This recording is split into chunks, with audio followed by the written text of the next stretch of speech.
110 से ज़्यादा कंट्री के 2700 पार्टिसिपेंट्स इसमें रायसीना डायलॉग में आए थे। जो लिटरेचर से जुड़े हुए लोग भी हो सकते हैं, इसमें मिलिट्री कमांडर्स भी हो सकते हैं, हर फील्ड के लोग आते हैं इसमें कि ये जो वॉर है, रशिया यूक्रेन वॉर या जो ईरान के साथ झगड़ा है, हर एक चीज़ के बारे में, चाहे क्लाइमेट चेंज है, हर चीज़ के बारे में डिस्कस करते हैं इसमें।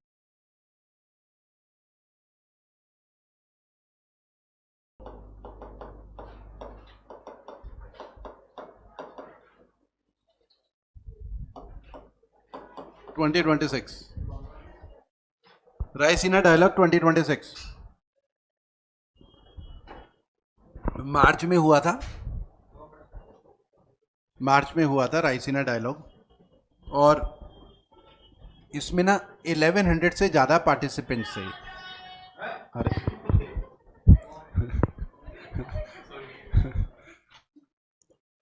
1100 से ज़्यादा पार्टिसिपेंट्स हैं। ये जो रायसीना डायलॉग है, राष्ट्रपति भवन उधर होता है।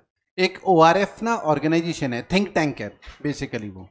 वो जियो पॉलिटिक्स के मुद्दों में लिखता है, डिस्कस करता है, ठीक है। डायलॉग्स होते हैं, अलग अलग कंट्री के पार्टिसिपेंट्स बुलाए जाते हैं। 1100 ये 2700 पार्टिसिपेंट्स से 110 से ज़्यादा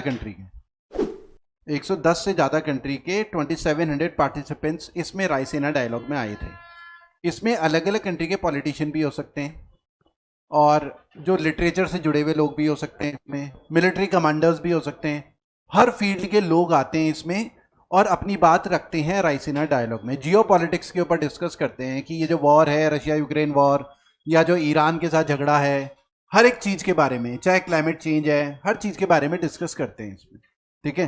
तो इसमें ऐसा लिख लेते हैं 2700 पार्टिसिपेंट्स फ्रॉम 110 कंट्रीज।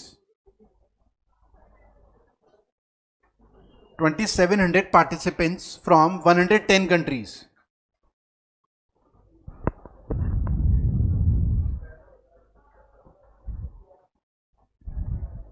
और इसकी थीम संस्कारा। क्या पता सर ने कराया हो? अच्छा, मैम ने कराया, तो कराने की जरूरत नहीं है। अच्छा, हाँ, संस्कारा। मैं तो शॉर्ट में कराऊंगा, 2-4 लाइनें लिखूंगा। हाँ, लिखो एसर्शन कॉमा एकोमोडेशन, इसी संस्कारा में, थीम में ही, पूरी थीम है संस्कारा। एकोमोडेशन, एसर्शन कॉमा एकोमोडेशन,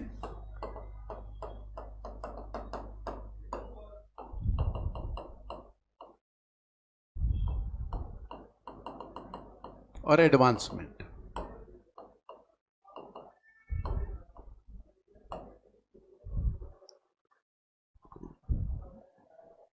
ये ना मल्टीलेटरल कॉन्फ्रेंस है ऑन जियो पॉलिटिक्स, तो ऐसा लिखते हैं, it is a multilateral conference on Jio politics and Jio economics.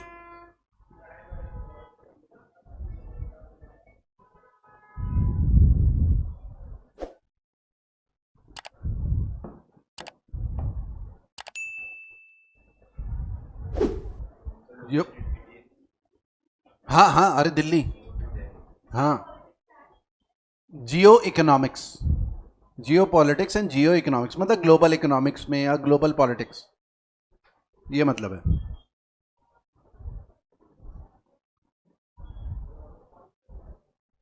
ठीक है, स्टार करके ये भी लिख लो कि ये डायलॉग्स होते हैं बिटवीन इसमें world leaders oblique policy makers oblique academics etcetera. Military commander भी हो सकते हैं।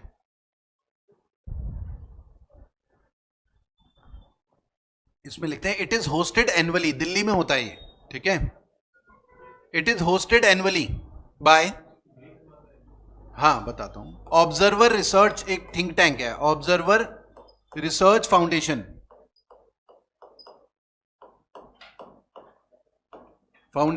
ORF,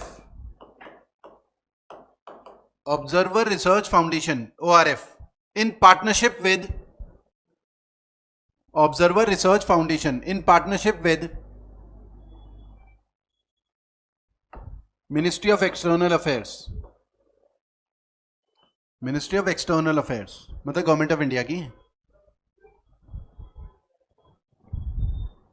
मतलब ओआरएफ क्या है, एक थिंक टैंक है जो कि 1990 में स्टैब्लिश हुआ था। ठीक है, ओआरएफ में लिख लेते हैं थिंक टैंक स्टैब्लिश्ड इन 1990। थिंक टैंक स्टैब्लिश्ड इन 1990,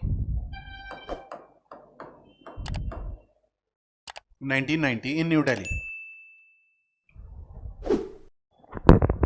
इसमें अलग अलग एकेडमिशियंस हैं जुड़े हुए जो केवल यही सब रिसर्च करते रहते हैं। चाइना के साथ कैसे रिलेशन होनी चाहिए, ईरान के साथ कैसे, इजराइल के साथ कैसे, यही सारी चीज़ें रिसर्च करके डिस्कस करते रहते हैं। मिनिस्ट्री ऑफ एक्सटर्नल अफेयर्स के साथ भी मीटिंग करते हैं, तो मिनिस्ट्री को भी एक अलग आउटलुक मिल जाता है बेहतर बाहर का।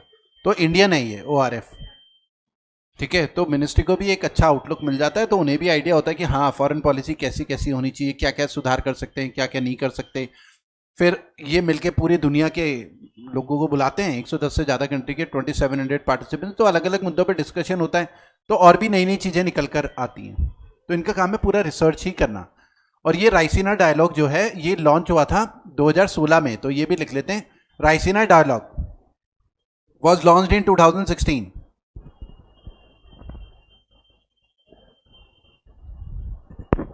was launched in 2016।